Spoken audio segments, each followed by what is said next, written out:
Touchdown! San Francisco! McCaffrey's gonna score! He gets picked off by Hufanga. Fred Warner with the INT. George Kittle. That's a sackaroonie, baby. Ball is out. It is picked up. Run back the other way. Welcome back, 49er faithful, to the Gold Rush podcast. I am your host, Javen Takar. Oh boy, is it a happy day. 49ers, Jacksonville Jaguars, traveling in Jacksonville. It's supposed to be, it's a little muggy, cloudy day. Going in there with a 3-game losing streak compared to Jacksonville Jaguars, what was it, 5-game win streak. They're a team that's finding their footing. They've been a little iffy, this and that. You see, we've got Jaguars represented here with Mr. MJD, Maurice Jones-Drew. People saying this and that about the Niners. People saying, oh, they're frauds. They're getting exposed. Both teams coming off the bye week. And the 49ers absolutely dominate the Jacksonville Jaguars, showing why, hey, they're still one of the best teams in the league. And they just went through some speed bumps along the way. Trent Williams activated. Deebo Samuel activated. Aaron Banks out. John Feliciano in. And he played his butt off there. I was watching him a little bit. He looked really good coming in to replace Aaron Banks. Really proud of him. But let's talk the game. 34-3 victory. Boy. Now, this is literally instant reactions. This is right after the game. The morning slate hasn't even finished yet. But I didn't have the time to record my Game 10 preview that I've typically been doing after the Cowboys game. And so I felt really bad about that. So I really wanted to record this, the review, just so I can get it out there. I apologize. But hey, look. The past 3 weeks, I've been doing the pre-game previews. The 49ers have lost. I'm superstitious. I'm superstitious. So, I'm just saying. The week 10, week 11 preview might not come out. Week 12 preview might not come out. I'm just putting it out there. Let's talk the game. Brock Purdy, 19 for 26, 296 yards, 3 touchdowns. You love to see it. Who got those touchdowns? It was George Kittle. He got himself a 66-yard bomb. Beautiful throw, beautiful catch. Love seeing Kittle get involved. He had 3 catches for 116 yards, so he had himself a day. Always a good day when Kittle gets involved. Hey, who else got involved? Mr. Brandon Ayuk. 3 catches for 55 yards. I believe it's his first touchdown since week 1. So, I love Ayuk. He's going to get a bag this offseason, hopefully from us. McCaffrey led the team with 6 catches. 47 yards. And then Kyle Juszczyk got the other touchdown. He had 2 catches for 26. Love seeing him get involved a little bit more. That was kind of in garbage time. It was a play action rollout. Brock Purdy, he was out there on the right side. Boom. Kyle Juszczyk wide open. The offense was a little lackluster in the first half. It really, after the opening drive, they were a little slow. The Jacksonville Jaguars were sending a lot of heavy blitzes, and it was really getting to Brock Purdy. And it wasn't necessarily Purdy being able to handle the blitz, but more so the offensive line. You would think with Trent Williams' presence that the line would play a little bit better, which for the run game for sure, but passing wise, especially on that right side, Colt McKivitz and Spencer Burford, there was a lot of pressure coming from there, and really concerning stuff. So that's definitely something that you've got to look at, probably, I guess, in the offseason at this point. Or you see if Feliciano can play right tackle, which I don't think he can. I know that there was saying that Shanahan was planning to rotate Burford and Feliciano at right guard because Burford's been playing not so great. And Aaron Banks, he's a really good left guard. So that left side of the line is solid. The right side needs to be taken a look at. Maybe some changes coming soon. We'll see. But yes, so the offensive line, not so great in the first half. The second half, they came out guns firing, and they looked a lot better, getting everybody involved. Kittle's play, I believe it was one of the first plays coming out of halftime, so can't complain about that. We went into halftime, the score being 13-3. A field goal by Jake Moody to end the half. Moody actually had a good game. He didn't miss a kick, so that's great. He went, I believe, 3 for 3, 2 for 2 on field goals. Didn't miss a PAT, so love to see Moody getting that confidence as a young kicker. Let's talk about the Jaguars before we talk into the meat and potatoes of this game. Trevor Lawrence, not a great game. Travis Etienne, not a great game. Christian Kirk, 6 catches for 104 yards. There's that. But he was pretty much the only bright spot from the Jaguars. And why is that? Because the 49ers defense is absolutely back, folks. It is so back. Chase Young was an absolute animal. It seems like every time he was on the field, they were getting to the quarterback. They were getting pressure. Trevor Lawrence was uncomfortable back there.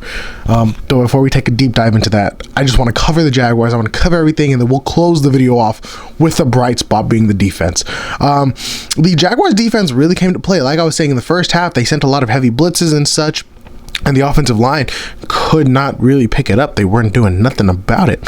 Of course, in the second half, that ad got cleaned up a little bit, so that was great. Foyesana Aluakon, he had himself a good game. He got 2 sacks. I did not realize that.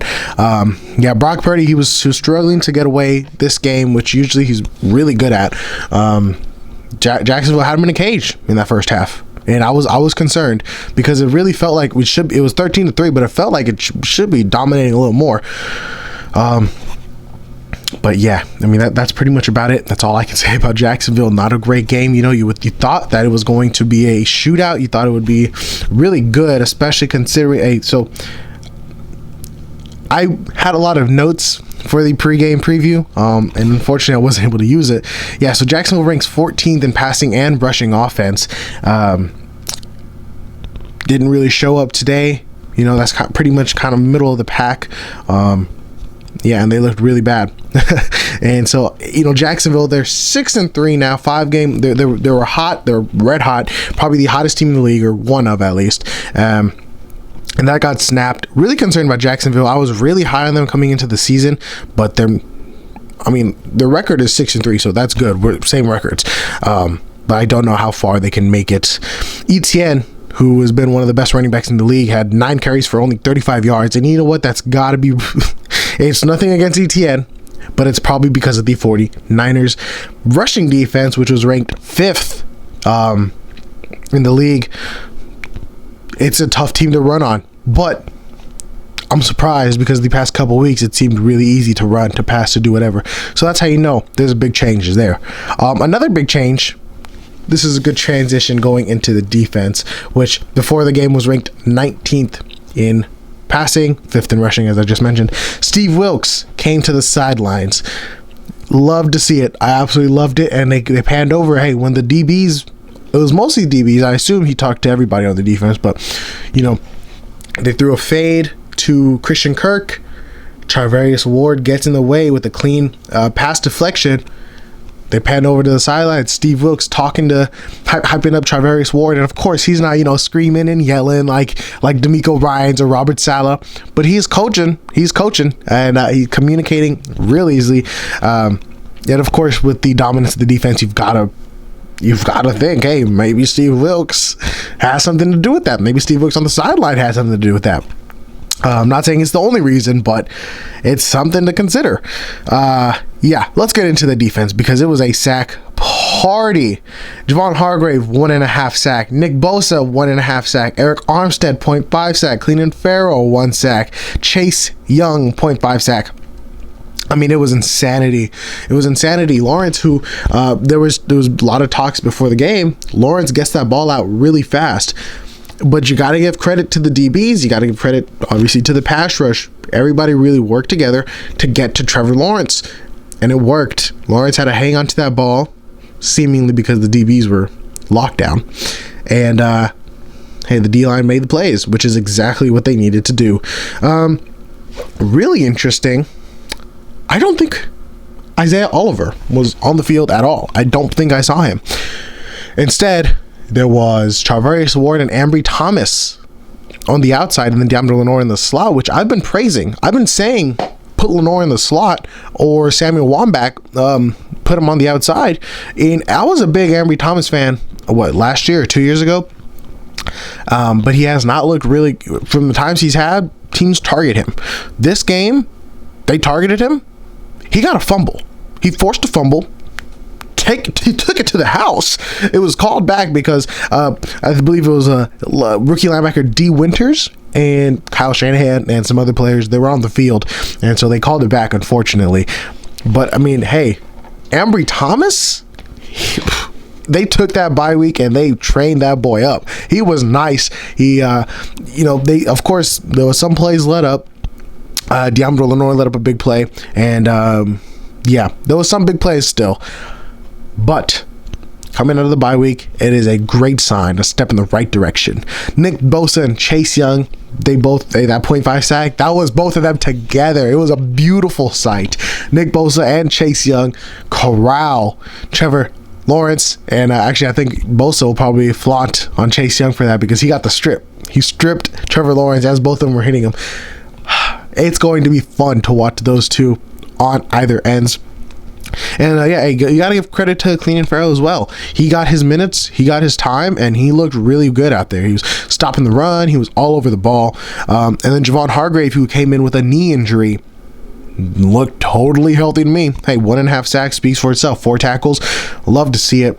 Drake Greenlaw, Hufanga, Fred Warner are enforcers, I like to think of, for the defense. They were playing like how they used to play, and I think during this bye week, Steve Wilkes, the past 3 weeks, it seemed like he was trying to run the whole first half of the season, he was trying to run his defense, how he does his things. And so that was like stunts, that was this, that was that. A lot of people were saying Gibson was kind of playing where Hufanga normally is, and Hufanga was playing more of a free safety. This game, totally reversed. Gibson was back deep. Hufanga was up in the box, getting nasty, getting dirty, going against the ball. And that showed a lot. Unfortunately, there was still some missed tackles, a lot more missed tackles than you'd really like, and that was a problem. The screen game was really killing the 49ers in the first half or so, and the Jaguars are just getting free yards, just going and going and going. Luckily, of course, the game gets kind of out of hand. You can't score, or it's not an efficient way to go, especially when the defense starts getting on it. So the screens were out of the Jacksonville game plan soon enough, luckily. But I mean, the run game was stuffed. Etienne couldn't really get anything going. Dearness Johnson, he had one, I believe it was like a 17-yard run that was called back for a hold, and then he got 20 yards after that on the screen, which again, the screen was hurting us. But Hufanga, Warner, Greenlaw, they were making some great tackles. They're making great plays. I think any time the ball was underneath, all 3 of them were there. All 3 of them hit the ball handler. So that was a beautiful sight. Eric Armstead got a little banged up his knee, but he was back, so that is obviously good news. Jari Brown, I'm seeing him on the stat sheet. I thought I saw him in. So, I mean, he got one assist to tackle. I like Jari Brown. I said I'd like to see him get some more minutes, and there we go. Overall, we just got to put the world on notice. We back, baby. The 49ers are back. A statement win against a tough team. The Jacksonville Jaguars. I'm concerned about them, but they're still very talented. Trevor Lawrence has been having a decent season. They've got a lot of talent, and the Niners, obviously a 3-game losing streak. They had to bounce back with how do I say it? A big win. Just in simple terms, I can't think of exactly the words that I wanted to describe this win as. It's a statement game. It's a statement win. 31 points. There's that. Unfortunately, we're going to have to end this on some bad news. Christian McCaffrey, 17 games straight with a touchdown. He scores today. That makes it 18, and he takes the record. Unfortunately, Christian McCaffrey did not score a touchdown. And so the streak comes to an end, and you can tell on that last drive, they were inside the 10, and all 4 plays went to McCaffrey.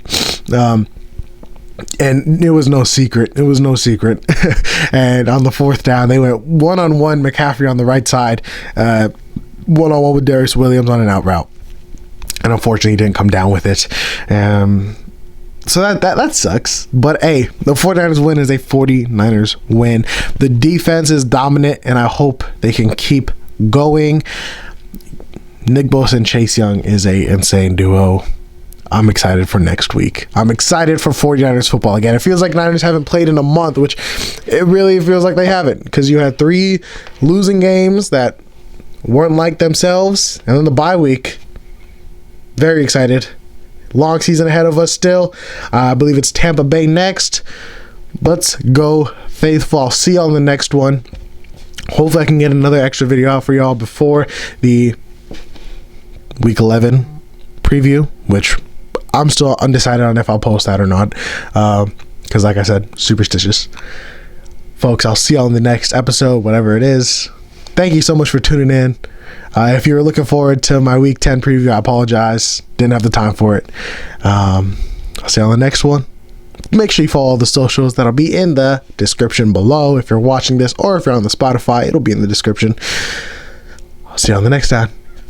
Peace out, faithful.